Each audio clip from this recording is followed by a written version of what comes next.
Late one night I heard a knock at the door. The boys are really painting the town. I was just another boy, teenage boy, kicking up and acting the clown.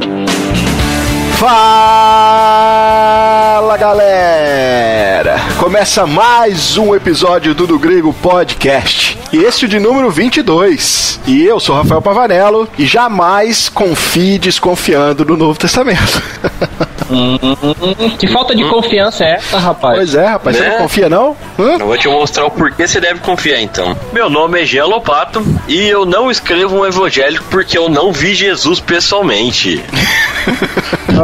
Mas Jesus não apareceu pra você? Não. Como não? Você não é apóstolo? Eu não, filho. Nem do cavalo, nem da bicicleta, nem da motoquinha. É, mas quem é que disse que foi um cavalo? Fala pra gente. Todo mundo fala que Paulo caiu do cavalo, mas isso não tá na Bíblia, não. Claro que tá, filho. Ela tá de rodapé lá, você não viu? Só se for na verdade, a grande questão é se ele caiu do cavalo literalmente, né? Que ele caiu do cavalo, ele caiu. A questão é se ele caiu literalmente do cavalo. Vai, André, se apresente. Meu nome é André Lourenço e embora eu não seja uma testemunha ocular, eu sou uma testemunha de óculos.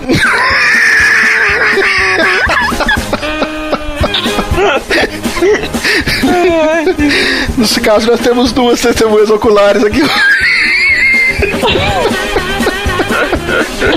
Testemunha de óculos, não ocular. Ah, meu Deus do céu. Bom, pessoal, como vocês viram aí na nossa vitrine, hoje nós vamos falar sobre a confiabilidade do Novo Testamento. Por quê? Porque o Novo Testamento foi escrito há muito tempo, né? E nós temos a alta crítica aí hoje no mundo acadêmico que diz que não podemos confiar nos escritos do Novo Testamento. Então nós vamos trazer aqui um parecer para vocês hoje sobre por que razões nós acreditamos no Novo Testamento. É claro que nós não pretendemos aqui ser exaustivos, porque se nós fôssemos trazer, por exemplo, todos os pais da igreja, o que cada um ali afirmava, porque eles viveram pouquíssimos anos depois da igreja primitiva, então eles tinham praticamente acesso a informações frescas ali, né? Então, se a gente fosse trazer o pensamento de cada um, daria um episódio muito grande, mas nós vamos aqui, de forma resumida, tentar trazer para vocês alguns pontos de por que o Novo Testamento ele é, sim, confiável. Nós não vamos trazer aqui os pais da igreja, porque só na nossa igreja tem pelo menos uns 10, né? Ai, ai. Mas antes das piadinhas do André, vamos lá para os nossos recados.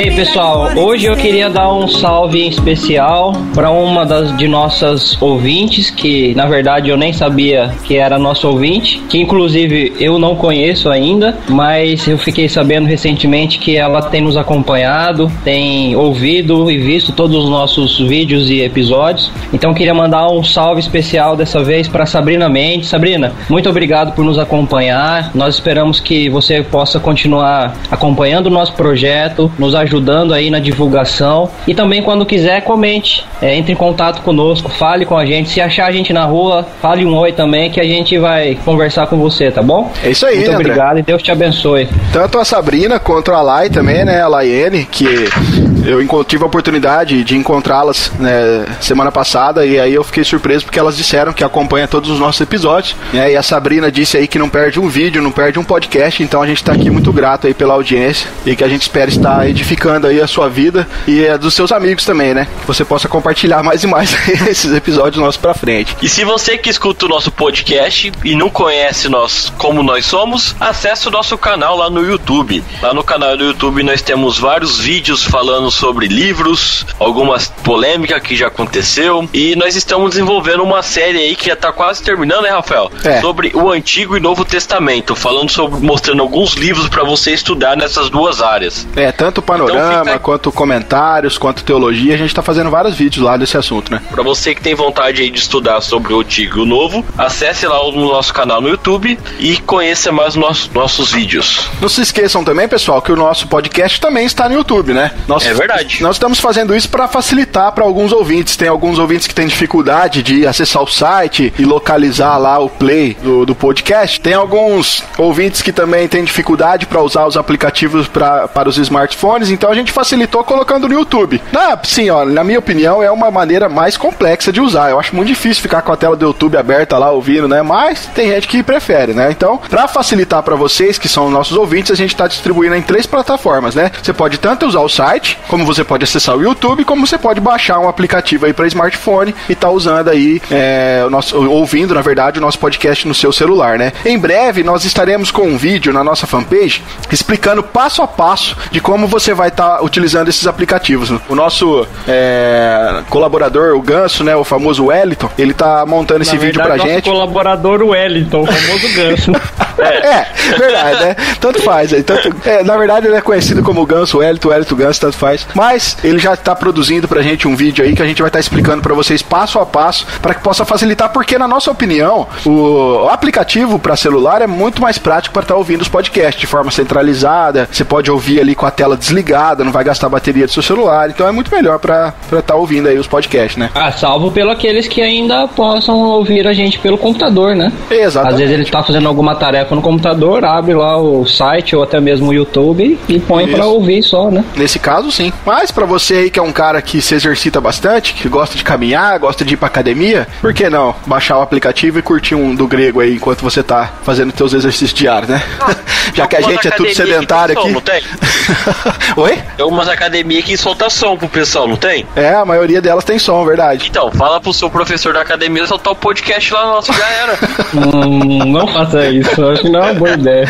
Porque a pessoa, ele tá com fone no ouvido assim, fazendo exercício, aí de repente do nada começa a dar risada, o pessoal vai olhar assim, Você é louco. Então, pessoal, nós queremos agradecer a todos aí pela audiência que vocês têm nos dado. Nós estamos muito contentes com o nosso canal lá no YouTube. Devagarzinho a gente tá crescendo, aos poucos, né? Mas a gente tá crescendo. O podcast também tem sido ouvido cada vez mais por mais pessoas. Então, você que nos ouve, nós agradecemos muito a confiança que você tem dado aí ao nosso trabalho, que você possa continuar passando o nosso trabalho pra frente aí, porque a gente faz aqui com o maior amor, para que o conhecimento bíblico, apesar de nós sermos ainda bastante limitados, né, no conhecimento, mas aquilo que nós estamos estudando, a gente está passando para frente. Esperamos aí que vocês estejam, né, aproveitando bastante o material, aquilo que estamos falando aqui, para edificar não só a sua vida, mas também a igreja local na qual você está inserido, as pessoas que fazem parte aí do seu grupo de amigos, sua família. Então nós esperamos que o do Grego continue sendo uma bênção na sua vida, beleza? Vamos lá então para mais um episódio, nosso 22º.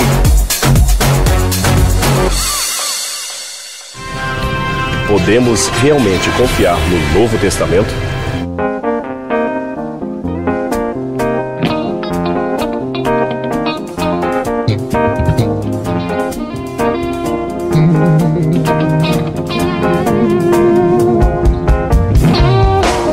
Então, pessoal, vamos começar então como surgiu o Novo Testamento, né? Como surgiu o Novo Testamento? Como surgiu? Então, a resposta dos conservadores é mais precisa. Ele fala que Deus usou os apóstolos e as pessoas do círculo apostólico para poder registrar o Novo Testamento. Acho que é importante entender quem são os conservadores, né? Quando a gente fala de conservadores, aí que a gente tá falando. São daquelas pessoas que pegam o Novo Testamento e colocam dentro de um pote junto com um líquido para conservar ele lá, entendeu? Eu não acredito que falou isso, cara. Que conserva. Nem começamos o episódio, você já começou com piada, cara. Mas eu começo todo episódio com piada, se você não percebeu. Na verdade... Então, o que seriam os conservadores, meus amigos? Seriam as pessoas velhas. Por que as velhas? Porque as pessoas velhas são conservadoras. Mas as velhas não são aquelas que não estão muito conservadas? Também, porque não colocaram no pote ela. Meu Deus do céu. Hoje vai ser um stand-up aqui, mas não vai ser um episódio. Voltando, olha. Voltando. Pessoal, Na verdade, a gente tem várias alas na teologia. Uma delas é a teologia conservadora e outra é a teologia liberal, né? Quando nós dizemos que a resposta dos conservadores aqui, ela vai dizer que a escritura do Novo Testamento está baseada nos apóstolos ou nas pessoas que eram do círculo apostólico, nós queremos dizer que nós estamos utilizando da informação desse grupo mais ortodoxo, mais conservador. Porque nós temos a teologia liberal, que na verdade eles acabaram abrindo mão de muita coisa, inclusive do Novo Testamento, acabaram tirando muitos textos da Bíblia, inutilizando vários trechos dos evangelhos. Então, quando nós falamos aqui que nós estamos juntos com a resposta dos conservadores, é nessa ala ortodoxa, essa ala que é mais detida ao estudo do texto, a questão da crítica textual, né? Então a gente vai ficar mais com esse pensamento ortodoxo, esse pensamento mais conservador, né? Esses conservadores, então, seriam aqueles mais antigos que estudam há mais tempo ou que trouxeram à luz dos estudos de teologia a confiabilidade das escrituras, então. É aqueles que seguem os pensamentos desde tanto dos apóstolos da igreja primitiva, dos pais da igreja ali no 1º e 2º século, pensam exatamente igual a eles, né? Que vem trazendo o mesmo pensamento que eles iniciaram na instituição da igreja, então. Isso, exatamente. E aí, a questão de como o registro das escrituras foi feito, existem várias teorias, né, a respeito da questão da inspiração, né? Não vamos entrar no detalhe de cada uma, mas nós temos aí teorias... Mas eu tenho uma dúvida aqui. Pode falar. Vocês falaram aí que Deus usou apóstolos e pessoas do círculo apostólico, né, para registrar a palavra. O que seria uma pessoa do círculo apostólico? Uma pessoa que conviveu com eles, né? Vou dar um exemplo. Lucas, ele não é apóstolo e também não foi um discípulo, né? E ele fala lá que ele fez uma pesquisa minuciosa para escrever o seu evangelho. Na verdade, então, ele não foi um discípulo que andou com Jesus durante o ministério dele. Isso. Mas ele acabou se tornando um discípulo depois por ter crido em Jesus, né? No caso de Lucas... se ele não faz parte dos 70, né? Que eram os 70 discípulos fora os 12. Isso nós não sabemos. Mas ele também não era um apóstolo, né? Então ele teve autorização. Na verdade, Lucas, ele era muito ligado a Paulo. Se nós formos ver o registro de Atos, por exemplo, quando Lucas vai narrar a primeira viagem missionária de Paulo, ele está falando até então ali que Paulo chegou e dali ele partiu para tal cidade. Aí ele vai começar a falar: nós fomos para tal lugar, depois nós fomos para tal lugar, nós fomos para aquele lugar. Junto, né? Ele andou junto com muitas viagens de Paulo e ele era o médico, né, da viagem. Na verdade, Lucas era o médico, então ele cuidava aí da comitiva que andava junto com Paulo. Então, por ele fazer parte do círculo apostólico, no caso do apóstolo Paulo, os escritos dele também foram considerados canônicos porque ele fazia parte da história, ele estava vivendo a história do apóstolo Paulo junto. E como o Jean bem pontuou, Lucas não simplesmente foi catando lendas e simplesmente inventando coisas e escrevendo o evangelho de Lucas e Atos. Não, o texto é muito claro, fala que ele fez uma pesquisa acurada, né, de investigações, ou seja, ele saiu batendo de porta em porta, chegou em Pedro, falou: Pedro, é o seguinte, vamos conversar aqui, o que aconteceu? E aí fez uma grande investigação para poder desenvolver o evangelho que, na verdade, era um livro só, né, Lucas, Atos, né? Na verdade, Atos é uma continuação de Lucas, então ele escreveu e fez uma grande participação aí no cânon das escrituras através de histórias que foram uma investigação profunda para poder ter esses dados que nós temos hoje em mão, né? Vocês sabem que hoje tem muitos estudos de a procura ou a busca do Jesus histórico, né? Podemos dizer então que Lucas foi o primeiro a falar do Jesus histórico e o melhor que falou sobre ele até hoje, né? Sem dúvida. Sim. Além da capacidade dele de fazer uma investigação, como eu já disse, obviamente ele estava sendo inspirado pelo Espírito Santo para isso, né? Então ele foi no lugar certo, falou com as pessoas certas, levantou as informações corretas a respeito aí da vida e fatos aí da vida do Senhor Jesus Cristo, né? Mas como eu tô enganado também, ou Marcos ele foi um desses do círculo apostólico? Marcos porque Mateus também foi um apóstolo, ok? Ok. Ele estava entre os 12. João estava entre os 12, Lucas, como a gente definiu agora. No caso, Marcos era um que andava com Pedro, não era? Isso, seria Marcos... uma pessoa muito próxima de Pedro. Ou então, como você falou, André, ele também era discípulo de Pedro, então ele não fazia parte dos apóstolos, mas ele estava junto no convívio com eles, né? Muitos estudiosos afirmam que Marcos, quando ele foi escrever o seu evangelho, ele escreveu tudo que Pedro falou para ele, né? Isso. Então você pode ver que o evangelho de Marcos, ele tem uma loja cronológica certinha, né? Ele já começa com o tempo já, mas quando Pedro já estava com Jesus, né? Ele não trata da questão quando Jesus é criança, igual Lucas, né? Lucas... Então você pode ver que é um evangelho mais rápido, né? Mais curto. Lucas vai tratar do nascimento de Cristo e das pouquíssimas informações que temos sobre infância de Jesus, porque provavelmente Lucas conversou com Maria. Quando ele estava fazendo aquela investigação acurada dele, ele conversou com Maria e obteve algumas informações. Já, como o Jean acabou de dizer, Marcos andou com Pedro, né? Então ele tem o evangelho escrito a partir da idade adulta já de Cristo. Então, na verdade, Marcos escreveu na ótica de Pedro, né? Isso. E nós temos aí a defesa da grande maioria na academia de que o evangelho de Marcos foi o primeiro a ser escrito. Então nós temos aí ele como fonte para Lucas e também para fonte para Mateus. E nós temos o quarto evangelho, que é o evangelho de João. E João já era um apóstolo, né, obviamente. E aí ele tinha toda a autoridade aí para estar escrevendo a revelação do Novo Testamento. Podemos realmente confiar no Novo Testamento?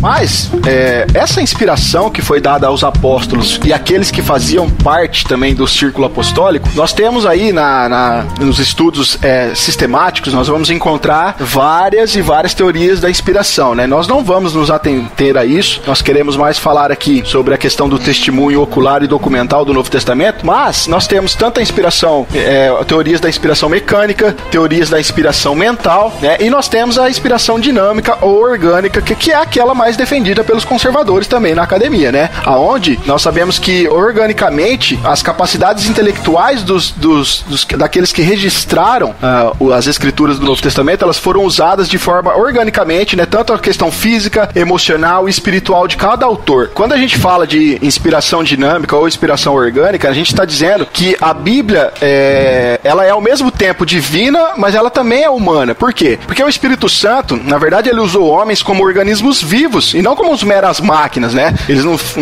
O Espírito Santo não se apossou dos homens e bloqueou o pensamento deles a ponto deles ditar, como se fosse um simples ditado, igual acontece com o famoso Allan Kardec, né?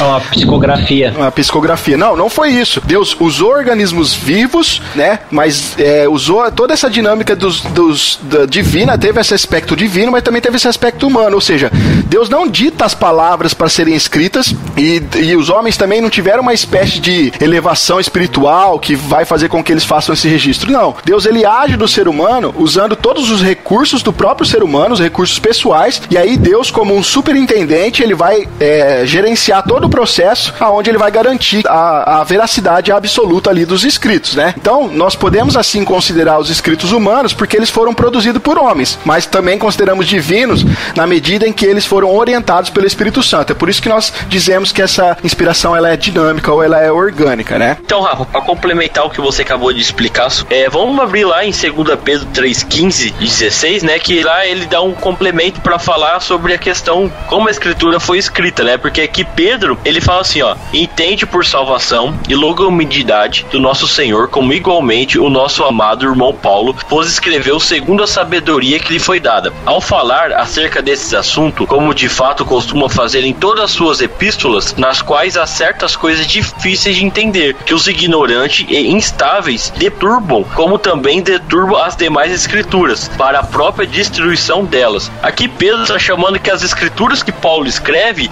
são de difícil entendimento. Por quê? Porque Paulo era um cara culto. Ele escrevia completamente diferente do que Pedro, do que João escreveu. Então você pode ver que aqui está mostrando que cada autor, ele colocava a sua natureza, o seu jeito de ser na escritura. E se a gente for analisar, Jean, muito importante isso que você pontuou, cara, porque a gente vai ver que o Espírito Santo, né, você falou de Paulo sendo um erudito, né, escrevendo com tanta com termos às vezes difíceis de entender, como você acabou de ler, mas se a gente pegar também, estamos falando do Novo Testamento, mas se a gente pegar o Antigo Testamento, a gente vai ver que Deus usa um homem da corte, que é Isaías, né, Deus vai usar, por exemplo, um boiadeiro, no caso de Amós.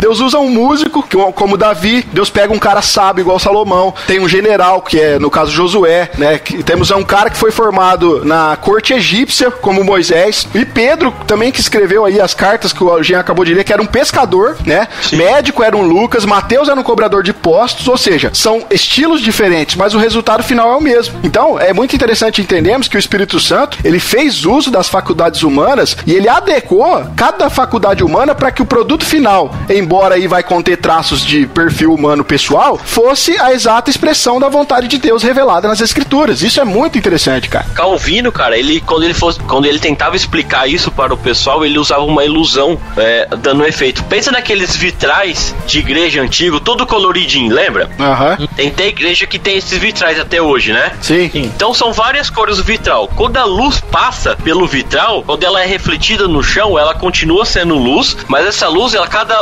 por cada quadradinho colorido, ela se tornou uma luz colorida, né? Então como que seria assim? O vitral seria os autores, as pessoas que escreveu, e a luz do Espírito Santo. Isso. Então o Espírito Santo passou pelos autores, ele pegou a forma dos autores, mas ainda continuou sendo palavra de Deus e continuou sendo a luz, né? Perfeito. Então é uma analogia, forma para nós ter ideia, uma forma de nós conseguir entender como foi escrita a Bíblia, né? Calvino foi muito feliz nessa analogia, bem legal. Então nós podemos ver que Deus ele supervisionou todo esse processo, né? Sim. Dessa inspiração, do modo que o Jean acabou de explicar maravilhosamente bem, pelo nosso querido John Calvin. John Calvin. Na verdade seria Jean Calvin o nome. Francês? Seria Jean no francês, Seria Jean. Entendi. Aí, Jean. Vamos chamar o Jean de Jean Calvin. Jean, Bom, então dessa forma a gente pode entender que Deus ele supervisionou todo esse processo, né? Então foi no Novo Testamento foram escritos 27 livros, compostos e reconhecidos como inspirados, que veio fazer parte desse cânon que a gente está discutindo, que tem essa confiabilidade e que a partir do reconhecimento da igreja a gente utiliza até hoje, né? Exatamente. Sim. Podemos realmente confiar no Novo Testamento?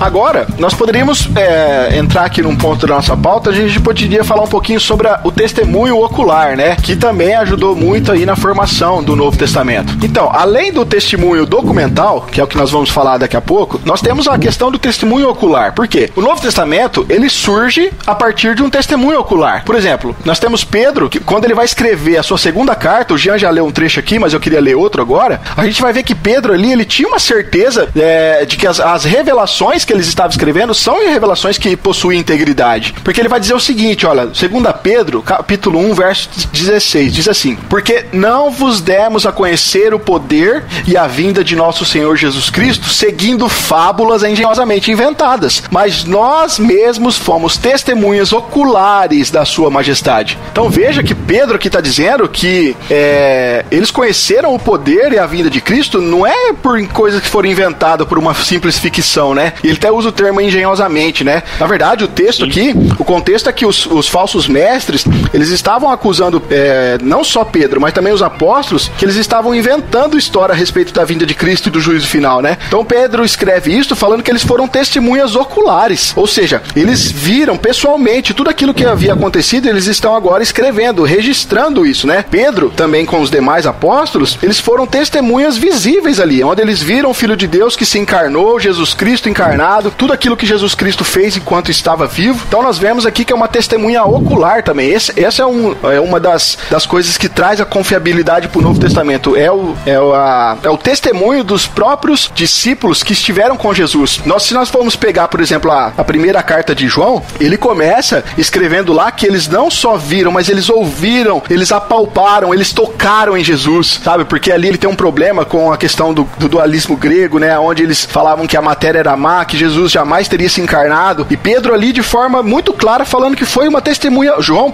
né? Falando de forma muito clara que foi uma testemunha ocular, onde ele não só viu, mas como ele ouviu, ele também tocou, ele apalpou Jesus, né? Então, a gente vai ver que, se tratando aqui dos evangelhos, né? O que eu falei aqui do apóstolo João, que também escreveu os evangelhos, eles são praticamente o único relato que nós temos sobre a vida de Jesus.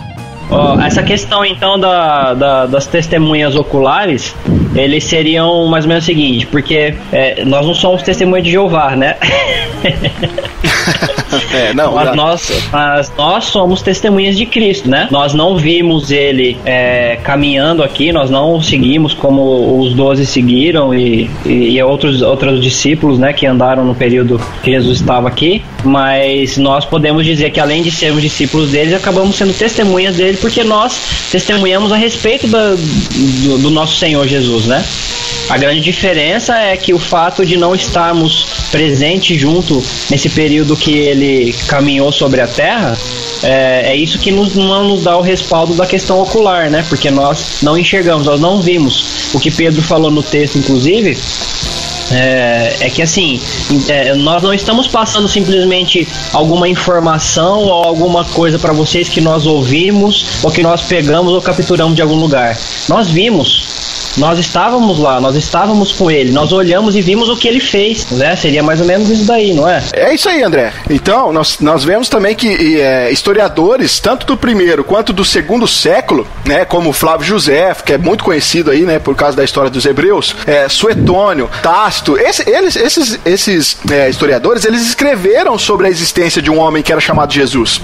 E esses historiadores, eles eram homens que eram hostis ao cristianismo e também muito desinformados a respeito realmente do que era o cristianismo. Porém, nós vamos ver que esses historiadores vai mostrar pra gente que o cristianismo ele estava espalhado por toda a parte ali no começo do segundo século e que a existência histórica de Cristo ela era aceita como um fato, até por aqueles que eram considerados inimigos de Cristo. Mas, se nós não tivéssemos então os evangelhos, nós iríamos saber muito pouco a respeito sobre Jesus, né? Porque as testemunhas oculares, né, tanto os apóstolos como aqueles que faziam parte do círculo apostólico foram que escreveram os evangelhos e que contaram aí de forma mais detalhada sobre a vida de Jesus, né? Então a confiabilidade do Novo Testamento, ele vai estar repousado sobre essas testemunhas oculares, né? Praticamente todos os eventos da vida de Jesus foram registrados por alguma dessas testemunhas. Quando os evangelhos foram escritos, toda uma geração de testemunhas oculares estavam vivas, né? Como a gente já tem citado. Sim. Os fatos ainda poderiam ser facilmente negados caso fosse falso. Então, tipo assim, o pessoal estava vendo lá o que estava acontecendo, Jesus ele viveu, conviveu com muita gente. Nesse período que foi escrito essas coisas, quando alguém visse que essa história não fosse verdadeira, alguém podia contestar. Exatamente. Falar assim, ó, isso daí que escreveram aí sobre esse tal de Jesus não é verdade, ele é mentira, certo? Então a gente não pode ignorar que a presença de duas testemunhas oculares é considerada uma prova em qualquer tribunal do mundo. Isso funciona não só da época de antigamente, como até hoje. Se alguém comete um crime e chama uma testemunha ocular, ela tem muita força, cara. Na verdade, ela representa... Com duas testemunhas de que presenciaram o fato, aí é inevitável, né? Exatamente. Só não acontece isso com o Lula, tá? Mas com o resto acontece certo. Verdade, cara. Então a gente pode dizer que nesse sentido o Novo Testamento é uma prova histórica documental de todos os fatos que ele relata, né? Comparando o Novo Testamento com as teorias críticas que se tem hoje, que são modernas, a gente percebe que essas têm muito mais cara de fábulas engenhosamente inventadas, no caso essas críticas modernas, essas fábulas inventadas por homens, do que os escritos apostólicos, né? Que permanecem com o mais nível de confiabilidade possível que a gente tem na história. Nesse caso a gente pode ver que é muito mais fácil a gente confiar e acreditar naquilo que foi registrado inspiradamente pelos apóstolos ou pelo círculo apostólico do que essas coisas fictícias, essas ficções que são inventadas por esses homens que fazem esses estudos críticos sobre o Novo Testamento, né? Ou sobre os evangelhos, no caso. Exatamente, André. Podemos realmente confiar no Novo Testamento?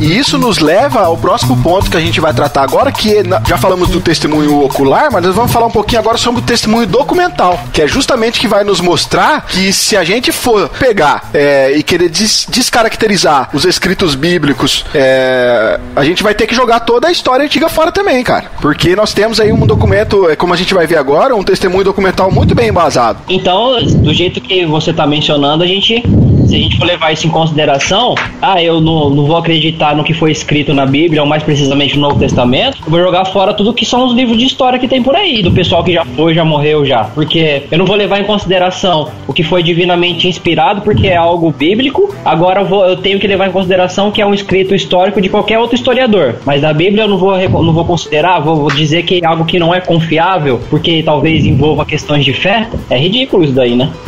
Com certeza. E também, quando eles escreveram o Novo Testamento, eles falam de um monte de coisas históricas, né? Questão de moeda, questão de lugar, e tudo isso é comprovado que existe até hoje, né? Então, são coisas reais que eles escreveram, né? O que faz o Novo Testamento algo confiável, além do seu caráter ocular e de seu testemunho, é a comprovação documental. A questão de cópias, né? Que existe até hoje várias e várias cópias, né? A Bíblia, quando ela é submetida aos critérios usados para testar os seus documentos históricos, ela demonstra extremamente que é confiável, né? Porque hoje, atualmente, sabe da existência de mais de 5.300 manuscritos gregos do Novo Testamento, são ainda mais de 10.000 manuscritos da Vulgata Latina e pelo menos 9.300 de outras antigas versões do Novo Testamento. Assim, a soma das cópias de porções do Novo Testamento chega a 24.000 cópias. Então você pode ver que existe muita cópia do Novo Testamento, né? Tanto na língua original, vamos colocar assim, na língua grega, como na língua latina, né? Que é a Vulgata Latina, e outras versões antigas, né? De que então que as cópias das cópias que eles fizeram são verdadeiras e tem procedência daquilo que tá escrito, né? Então é muito legal nós ver isso daí, para nós não ter essa dúvida. Então, cadê da onde eles tiraram essa informação? É verdadeira? Existem várias cópias do Novo Testamento que estão idênticas uma da outra. Então é um documento extremamente confiável que nós temos na nossa mão. Na verdade, não tem, se for pegar os escritos da história antiga, nenhum outro documento vai se aproximar desse número, né? Dessa confirmação aí do Novo Testamento. Não. O segundo material com mais cópia antigo é o Ilíada de Homero, que consta apenas 643 manuscritos sobreviventes. Comparação desses 643 os 24.000 que tem do Novo Testamento, é muita diferença. E esse aí da Ilíada de Homero, se a gente for ver, o mais completo e conservado que tem é de mais ou menos de 1.500 anos depois que a obra foi escrita. Nossa, né? Aí você vê, tipo, então, o Novo passou 1000 anos pra ter uma cópia, né? Já o Novo Testamento não. Né? Cópias do segundo século já. Exatamente. Tem cópias que no segundo século os copistas copiaram, né? Usando toda a sua tradição judaica de cópia. Acho muito legal. Na verdade, nós explicar aqui. Na verdade, você falou do segundo, mas nós temos cópias com menos de 100 anos de espaço entre os originais, até no primeiro século. Sim. Um exemplo disso, nós sabemos que o Apocalipse, né? Ele foi escrito por João e ele escreveu para 7 igrejas, né? Provavelmente ele não pegou o original dele, passou para uma igreja, depois para outra, para outra e para outra. Provavelmente fizeram uma cópia e mandaram para as outras igrejas para eles poderem ler, né? Então você for ver que é uma cópia muito mais recente disso, né? Ah, sim, cara. E se a gente for fazer então uma comparação com as outras obras da antiguidade que a gente tem aí, de longe o Novo Testamento desponta como incomparável nisso daí. Então, cara, se a gente pegar um historiador sério, um historiador que vai tratar a questão de uma forma imparcial, a história antiga deveria ser abandonada se o Novo Testamento não pudesse ser aceito como um livro histórico, certo? Sim, com certeza. Agora, a gente está falando aqui do testemunho documental e eu queria falar algo que eu acho que é importante aqui. Por exemplo, a questão dos evangelhos, né? Se no meio acadêmico hoje, as datas que nós temos aí no meio acadêmico estabelecida, mesmo até naqueles círculos que são um pouco mais liberais, eles vão colocar, por exemplo, o Evangelho de Marcos mais ou menos na década ali de 70. Né? O Mateus e Lucas, eles vão jogar os escritos para a década de 80 e João na década de 90. Então, observe que essas datas, elas ainda estão dentro do período de vida de várias pessoas ali que foram testemunhas oculares também da vida de Jesus, né? Inclusive daquelas que foram, como eu já disse, daqueles historiadores hostis que viveram tanto no primeiro quanto no segundo século, né? E que por isso eles poderiam atuar ali até como um parâmetro de correção, como o André bem pontuou, né? Caso houvesse ali em circulação algum ensinamento falso sobre Jesus, eles poderiam ter apontado isso, mas isso não aconteceu. É possível a gente fazer uma comparação aqui, e eu quero me adeter a algumas coisas históricas e também a alguns textos bíblicos, pra gente ver de como a gente pode chegar até mais perto até da veracidade do testemunho ocular que foi transmitido aí agora em testemunho documental, né? Por exemplo, nós temos duas biografias muito antigas de Alexandre o Grande, né? Na verdade, as mais antigas escritas a respeito de Alexandre o Grande, e elas foram escritas por Ariano e Plutarco depois de mais de 400 anos que Alexandre tinha morrido já. E aconteceu a morte dele em 323 a.C. E mesmo assim, cara, os historiadores, eles consideram esses textos muito confiáveis.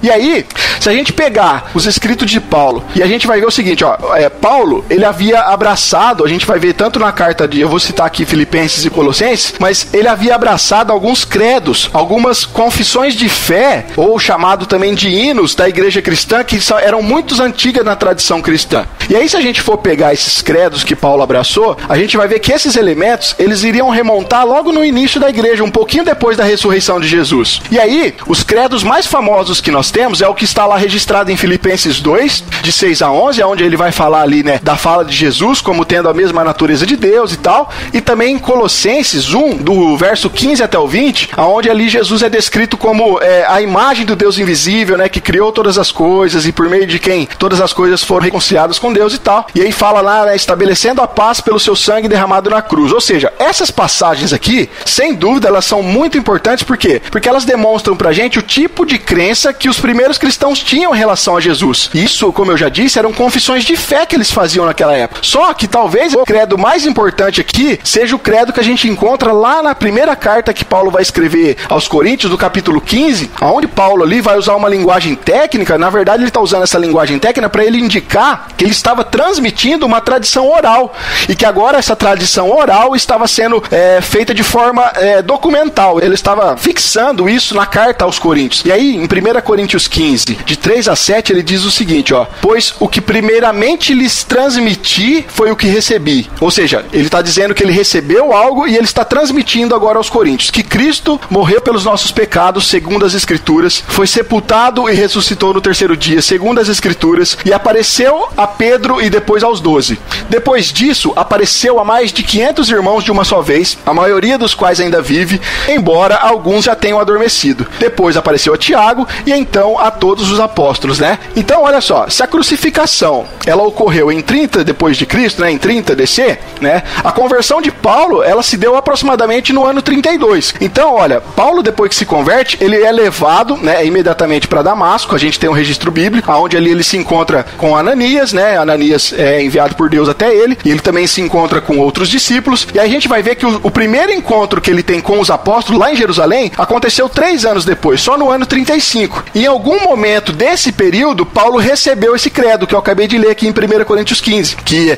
havia sido formulado pela igreja primitiva e estava sendo usada pela igreja primitiva, que ele diz que ele recebeu, que ele está transmitindo aquilo que ele recebeu, que é esse credo que eu acabei de ler aqui. Então, nós temos aqui, olha só, portanto, os principais fatos sobre a morte de Jesus, né, pelos nossos pecados, além de uma lista detalhada daquele para quem Jesus apareceu depois de ressuscitado, e tudo isso, cara, se dá no intervalo de 2 a 5 anos depois dos eventos que aconteceram, tá? Não se trata aqui de uma mitologia que foi elaborada depois de 40 anos ou talvez mais, não. Ou seja, isso aqui é de suma importância para nós, cara. A gente não tá comparando aqui 30 ou 60 ou 500 anos, né, como eu acabei de dizer aqui da biografia de Alexandre, não. A gente tá falando de 2 anos, de um fato que foi registrado após 2 anos do seu acontecimento. Então, essa argumentação que eu propus aqui, ela vai invalidar a acusação de que, por exemplo, a ressurreição de Jesus foi um conceito, que foi mitologicamente formulado ao longo de vários anos. Então, meu irmão, se a gente vai jogar os escritos bíblicos fora, a história, toda a história aí, todos os escritos da história, então a gente vai ter que enfiar tudo no lixo e começar de novo. Podemos realmente confiar no Novo Testamento? Ô, Rafa, não precisa nem muito longe com a questão de inventarem coisas a respeito da ressurreição ou o que seria a fajuta ressurreição de Cristo, né? Porque logo quando Jesus ressuscitou, os próprios judeus estavam inventando que Jesus não tinha ressuscitado. Exatamente. Que o corpo de Jesus, ele tinha sido roubado pelos discípulos dele e tal, e eles estavam inventando a ressurreição. E se a gente não precisa nem longe assim. E se a gente for discutir um pouco sobre essa questão da questão da ressurreição, cara, quando você inventa uma história, e aí de repente você tá inventando e tal, aí chega uma hora, cara, que você é colocado numa situação que ou você, e os discípulos foram colocados numa situação que ou você desmente ou você morre, sabe? Pedro foi crucificado de ponta cabeça, teve uns que, segundo a tradição, foram degolados por feras, por leões, ou seja, se fosse mentira, você acha que o cara não ia falar, não, tô brincando, eu inventei isso aí, vamos parar. Morrer por uma mentira, né? Ninguém, exatamente, os apóstolos seria não morreram por loucura pra isso, né? Seria loucura e também tem um fato histórico, né? Quem primeiramente viu Jesus foi 2 mulheres, né? E naquela época a mulher não tinha voto de confiança, vamos colocar assim, né? Então eles não iam querer que começasse uma história que, caso mulheres começavam a falar sobre ela, né? Eles iam começar já com homens. Então são vários fatos assim que não tem como falar que Jesus não ressuscitou, né? Vou falar aqui pra vocês um pouco, talvez eu até pronunciei errado alguns nomes, né? Mas existe uma série de manuscritos, né, chamado Chester Blake, datado do 3º século, que contém boa parte do Novo Testamento inteiro. Ou o manuscrito Papiro de Hilde, de 457. Ele é datado do início do 2º século. Esse contém o Evangelho de João por completo. Existe também os manuscritos unciais, que são cerca de 240. Um deles é o Codex, né, que é um livro, né, de Sináticos, que contém todo o Novo Testamento e é data de 331 depois de Cristo. Temos também o Codex de Vaticanos, que contém a maior parte do Novo Testamento e é data do 4º século. Esse aí, Jean, esse Codex Vaticanos pode ser encontrado na Biblioteca do Vaticano. Isso, tem uma biblioteca online, se eu não me engano. Você pode acessar o texto original lá em grego, tá lá. Também temos uma pergunta que não quer calar. Pode falar. Esses códex aí, eles dá pra assistir vídeo MP4, né? É 3D, cara. Ai, caramba. Só pra não perder a piada, velho. Né? Tá. Perde os ouvintes do podcast, mas não perde a piada. Perdemos 50% da audiência nesse momento. Por culpa do André. Temos também o Codex de Alexandrinos, que é data do 5º século e contém todo o Novo Testamento, exceto parte de Mateus. Ainda temos mais códex, né? Do 5º século, do 5º e 6º, do 4º e 5º. Então, para que vocês não entenderem, o que seriam esses códex? O pessoal da época reuniu o Novo Testamento como hoje nós temos na Bíblia, né? Então eles cataram vários velhos, cartas de Paulo. Então eles juntaram tudo e formaram o códex, né? Que é como fosse o livro completo do Novo Testamento de cópias dos originais. Então existe muito documento histórico para provar que o Novo Testamento ele é original e que ele não se perdeu pelo tempo, né? Que é uma coisa que muitas pessoas acabam batendo a tecla, né? Como pode ser que depois de 2000 anos o que realmente um apóstolo escreveu é o que está na minha Bíblia, né?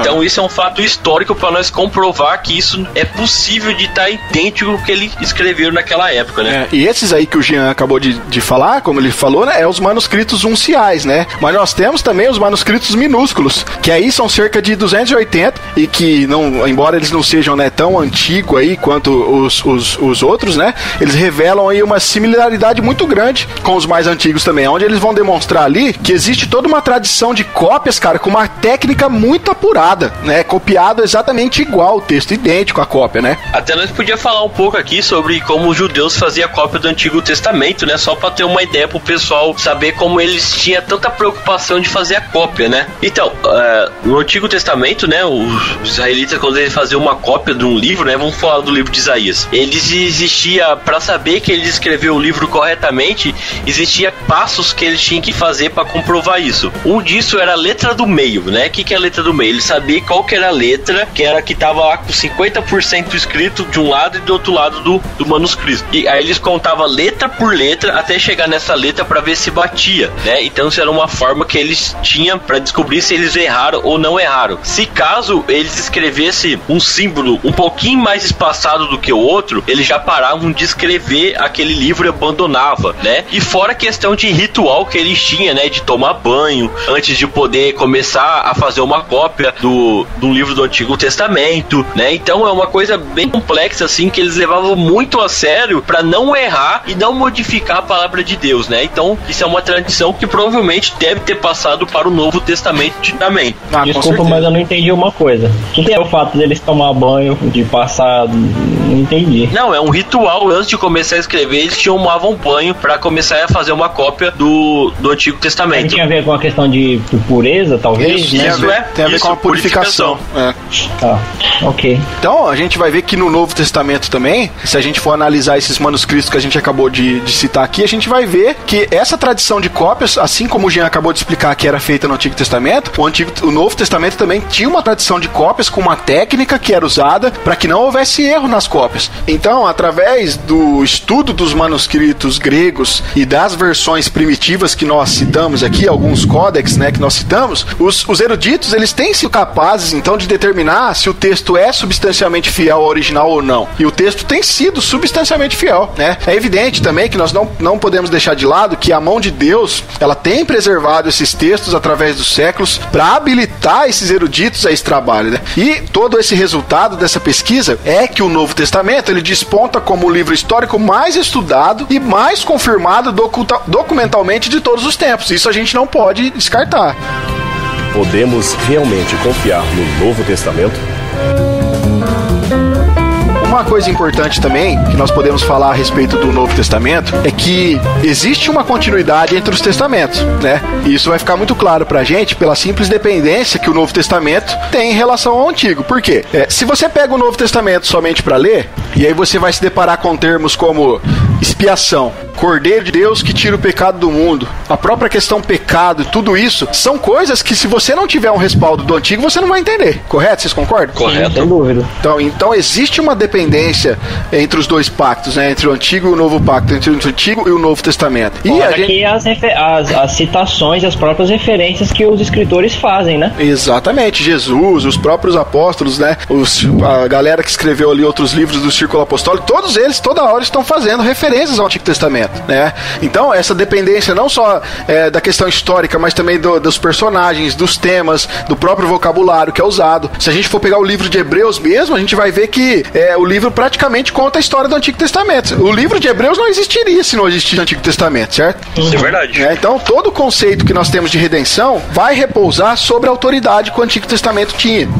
Por outro lado, também, a gente não pode deixar de perceber que sem o Novo Testamento, o Antigo Testamento estaria incompleto. Por quê? A escatologia toda prometida no Antigo Testamento, ela é realizada no Novo, né? Várias promessas que nós temos que são feitas no Antigo Testamento, um exemplo prático, Gênesis 3,15, a promessa de um Redentor futuro, ela só vai se cumprir na vida de Jesus, certo? Não, sem falar que a gente já está sacrificando o cordeiro até hoje, né? Exatamente, é verdade. Com certeza. Então, muitas coisas iriam ficar, né, meio que soltos no ar se a gente não tivesse o Novo Testamento. A gente ia ter aí um grande vácuo profético, né?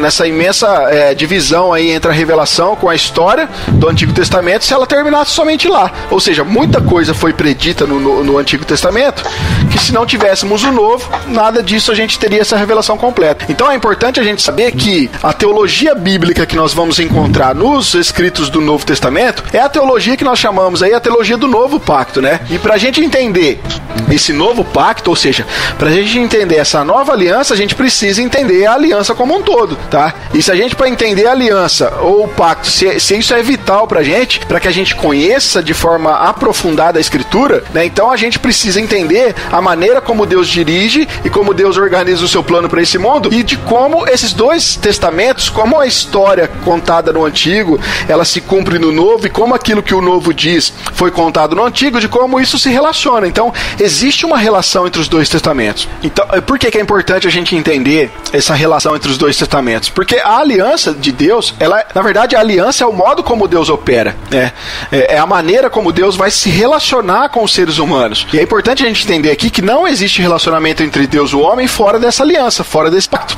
Porque desde o início, desde lá de Gênesis, Deus estabeleceu a aliança com o homem lá. E até o final, né, Deus vai permanecer sendo fiel às estipulações que ele estipulou dessa aliança. Então, a gente tem que ver que todas as ações de Deus na história, elas são cumprimento ou elas são renovação da aliança que ele fez com o povo do Antigo Testamento, que vai se cumprir no Novo, né? Então, a aliança, na verdade, ela é o tema que vai unificar o Antigo e o Novo Testamento, e que a gente poderia chamar aí de Antiga e Nova Aliança, né? Embora seja a mesma aliança, porque, na verdade, assim, a aliança ela é uma só, mas vai haver várias ministrações da aliança ao longo da história bíblica. Mas, tecnicamente, na verdade, existe apenas uma aliança, tá? A gente vai encontrar muitos detalhes particulares que ao progresso que essa aliança vai sendo desenvolvida, né? Porque a revelação, na verdade, ela é uma revelação progressiva, mas nós podemos definir duas perspectivas para essa aliança, que é uma unidade estrutural e a outra temática, né? A unidade estrutural mesmo, a gente vai ver no fato de que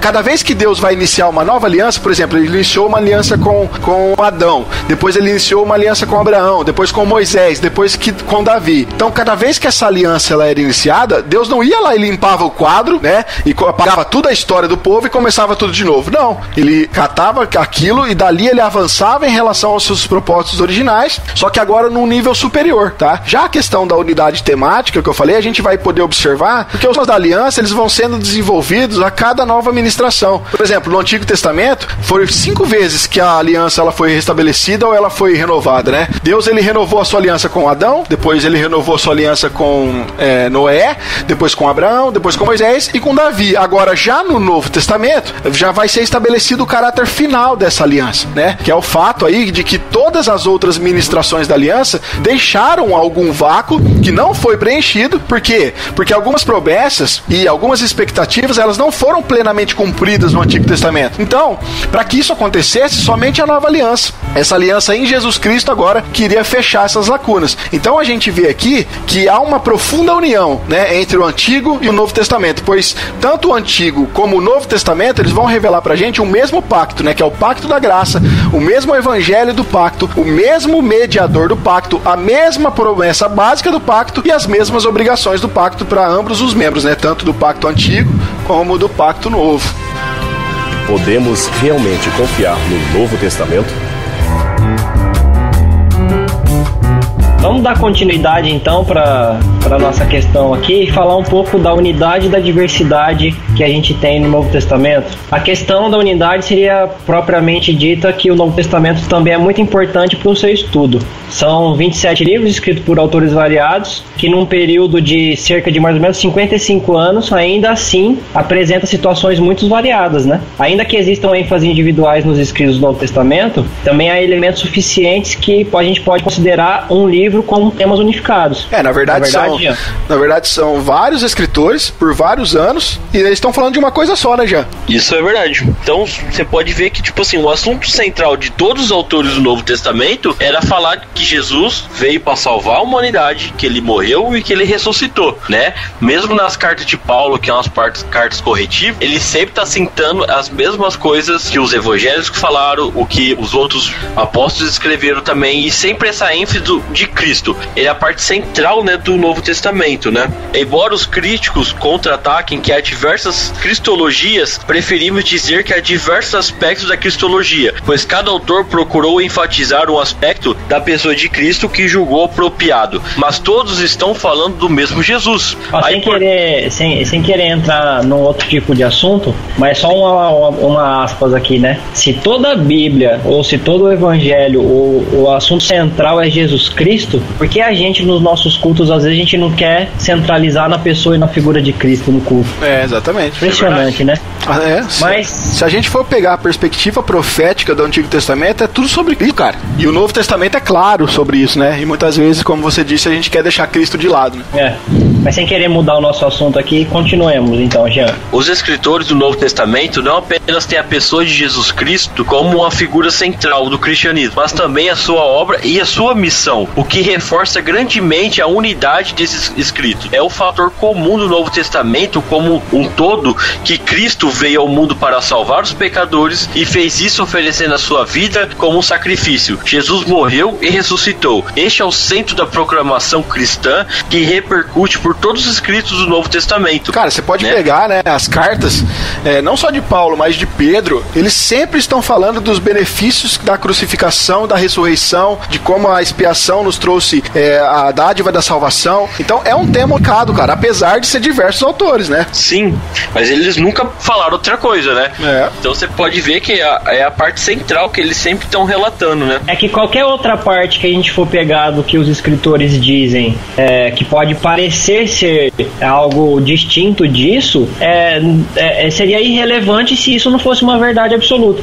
Sim. Entende? Podia pegar qualquer outra coisa que eles escrevem lá falando cerca de bênção, de qualquer coisa que fosse. Se não fosse relevante, se não fosse central e não fosse verdadeiro, o que Cristo fez na cruz por nós, o resto tudo desconsidera, tudo esquece. Não tem sentido, não adianta. Os escritores do Novo Testamento compartilham a forte convicção de que os eventos relacionados a Jesus e a igreja são cumprimento das antigas profecias do Antigo Testamento, né? Como nós estávamos falando aqui, o Novo Testamento, ele está cheio de promessas que estão se cumprindo, que foram profetizados lá no Antigo Testamento, né? Isso não apenas estabelece a unidade entre os testamentos, como já falamos até agora, né? Como estabelece a unidade do Novo Testamento, pois todos os escritores veem Cristo como cumprimento do Antigo Testamento. Não, isso é muito legal, porque porque, como nós já falamos aqui, questão lá de Gênesis 3:15, um negócio que aconteceu lá no comecinho da história foi acontecer só depois, quando Cristo estava na cruz, né? Então é uma coisa bem legal isso, de nós poder enxergar o antigo e depois enxergar o novo, né? O próprio discurso de Pedro, registrado em Atos, né? O discurso de Estevão também, eles deixam muito claro que aquilo que o Antigo Testamento estava dizendo estava revelado na pessoa de Cristo. Sim, isso é muito legal, né? Todos os escritores do Novo Testamento compartilham a ideia de que aqueles que creem em Jesus passaram a fazer parte de uma nova comunidade. A igreja é a instituição que todos os escritores do Novo Testamento entendem de ser instrumento do cumprimento da promessa de Deus no mundo, bem como de todo o desenvolvimento da missão dos crentes no mundo. A igreja é vista em seu duplo aspecto, universal e local, né? A igreja universal, aquela que nós não enxergamos, que nós não sabemos quem faz parte, e a igreja local, aquela comunidade que nós frequentamos, né? A igreja do bairro, né? Não há ideia de comunidade individuais defendendo pontos de vista particulares. Ao contrário, há uma grande preocupação de manter a unidade contra os falsos ensinos que estão sempre rodeando os crentes da igreja e tentando jogá-los um contra os outros. A questão é a seguinte, Jean, só para complementar o que você está falando. Não é assim que na Bíblia não está registrado lá que tinha a igreja de Corinto, a igreja de Éfeso, a igreja em Roma, como se fosse aqui o nosso tempo, que é a igreja metodista, a igreja presbiteriana, a igreja batista, e às vezes a gente tem as nossas divergências e as nossas disputas denominacionais, né, devido ao que nossas instituições falam sobre isso. No Novo Testamento não tem essa divisão, não tem essa diferença. Não são várias igrejas, não são várias denominações falando de coisas diferentes. É a mesma igreja que está em localidades diferentes somente. Todos os escritores do Novo Testamento compartilham a esperança da segunda vinda de Jesus, que consumará todos os propósitos de Deus para o mundo, colocará fim a todo o período de sofrimento e perseguição, a inaugurar definitivamente o tempo de paz e de prosperidade para o povo de Deus. A escatologia realizada em realização, embora se apresente com ênfase diferentes em cada escritor, é um dos elementos mais unificados no mensagem do Novo Testamento. Com ênfase distintas, os escritores do Novo Testamento reconhecem a presença do Espírito Santo por detrás das existências da igreja e dos seus próprios escritos. Todos esses elementos unificam fortemente o Novo Testamento. Então nós vimos aí, né, através dessas colocações que o Jean colocou pra gente, que existe sim uma estrutura unificada, apesar da diversidade em que o Novo Testamento foi escrito. Diferentes autores, né, em épocas talvez diferentes, aí num período mais ou menos de 55 anos, como a gente viu, porém todos eles trazem a mesma mensagem, né? Todos eles estão falando a mesma coisa, ensinando as mesmas coisas, e isso é a unidade que contém aí em todo o Novo Testamento. Isso é verdade. Então, para finalizar aqui, então, nós através de tudo que expomos até agora, a gente conclui que o Novo Testamento ele é um documento que ele é testado, ele é confirmado e ele é muito coerente, né? Apesar de pode falar. Uma coisa muito importante que ele resistiu ao tempo, né? E nós não tem como falar que hoje nós não temos o documento escrito por Paulo, ele assinou, mas existem várias cópias desses documentos que são idênticas umas à outra, né? Isso. Comprovando a sua verificação de que aquilo é verdadeiro, né? Sim, isso é verdade. Então, nós temos aí no Novo Testamento, né, essa coletânea de vários livros, de vários escritos que foram produzidos, né, por um período aí de um pouco mais de, como eu já falei aqui, de 50 anos, por pessoas que foram diferentes, pessoas de localidades diferentes, porém ela possui, né, o Novo Testamento possui uma unidade básica indestrutível, né, como a gente acabou de pontuar várias coisas aqui. Então, se a gente for pegar aí as afirmações que os críticos vão fazer de que não existe, né, uma unidade interna básica, isso aí não procede, tá? Essas informações não procedem. Se a pessoa realmente for imparcial, ela vai ver que o Novo Testamento tem sim uma unidade temática, uma unidade estrutural e muito bem desenvolvida. Por outro lado, a gente também tem que perceber e ficar atento para essa diversidade que existe no Novo Testamento, né? Onde ali cada autor vai demonstrar a sua peculiaridade, a sua visão, né? Uma vez que, eu já falei aqui, né, a revelação ela é progressiva e a inspiração ela é orgânica. Lembram como a gente explicou no começo? O que é uma inspiração orgânica? Então, e cada autor vai ter a sua peculiaridade ali, vai ter a sua visão, o seu modo de falar. Então, dessa forma, não é errado a gente falar da teologia de Paulo, da teologia de Lucas ou da teologia de Pedro. Até porque, né, o que a gente não pode esquecer aqui é que existe uma unidade muito profunda dos temas que estão por trás dessas aparentes distinções que eles fazem. fazem, mas a teologia deles é uma só, tá? Então, existe uma unidade do Novo Testamento, tá?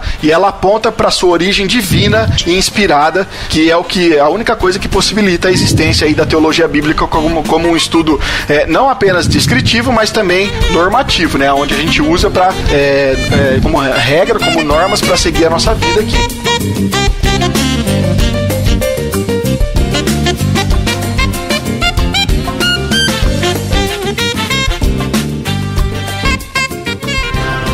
Podemos realmente confiar no Novo Testamento? We can hear it growing louder. Songs from every nation rising to your throne. Bom, pessoal, nós vamos ficando por aqui então. É importante, né, dizermos que toda essa nossa explanação desse assunto tem como base uma aula, né, que nós três aqui tivemos no Instituto Reformado de São Paulo, que é a primeira aula de interpretação dos evangelhos, que fala sobre a confiabilidade e a unidade do Novo Testamento, tá? Para você que tem interesse de estudar a teologia reformada, então acesse aí institutoreformado.com.br e matricule-se lá. E, como eu disse lá no início desse episódio, né, não tem como a gente expor toda a história aqui de como sobre a confiabilidade, né, do Novo Testamento. Nós teremos muitas outras coisas para falar, mas a gente precisa ser rápido e conciso aqui. Porém, se ficou alguma dúvida, né, você tem aí acesso aos nossos comentários aqui mesmo no site. Você pode, se você está ouvindo pelo YouTube, você tem os comentários aqui abaixo também, ou você pode estar mandando um e-mail para podcast@dogrego.com com a sua dúvida, com a sua crítica, com a sua sugestão, e a gente vai estar respondendo com o maior prazer aí para vocês, tá? Nós esperamos que tenhamos sido claros aqui naquilo que a gente quis expor para vocês a respeito de como o Novo Testamento ele é sim confiável, e que Deus possa ter abençoado aí a sua vida e que você possa passar para frente, compartilhe esse episódio com seus amigos, com a sua família, para que todos eles tenham acesso aí cada vez mais a essa informação que com certeza vai ser útil aí na sua vida cristã, tá? Eu vou ficando por aqui, né? Sou Rafael Pavanello e eu termino aqui lendo o texto de 2 Timóteo 3, no capítulo 3, né, no verso 16, onde diz que toda a escritura é inspirada por Deus e útil para o ensino, para a repreensão, para a correção, para a educação na justiça, a fim de que todo homem de Deus seja perfeito, perfeitamente habilitado para toda boa obra. Meu nome é Jean Lobato e a escritura resiste ao tempo porque ela foi, é e sempre será importante para a humanidade. Meu nome é André Lourenço e eu vou ficando por aqui com um trecho da Confissão de Fé de Westminster, no capítulo 1, no parágrafo 7, que diz: na escritura não são todas as coisas igualmente claras em si, nem do mesmo modo evidentes a todos. Contudo, as coisas que precisam ser obedecidas, cridas e observadas para a salvação, em um ou outro lugar das escrituras, são tão claramente apresentadas e explicadas que não só os doutos, mas ainda os indoutos, no devido uso dos meios ordinários, podem alcançar uma suficiente compreensão delas.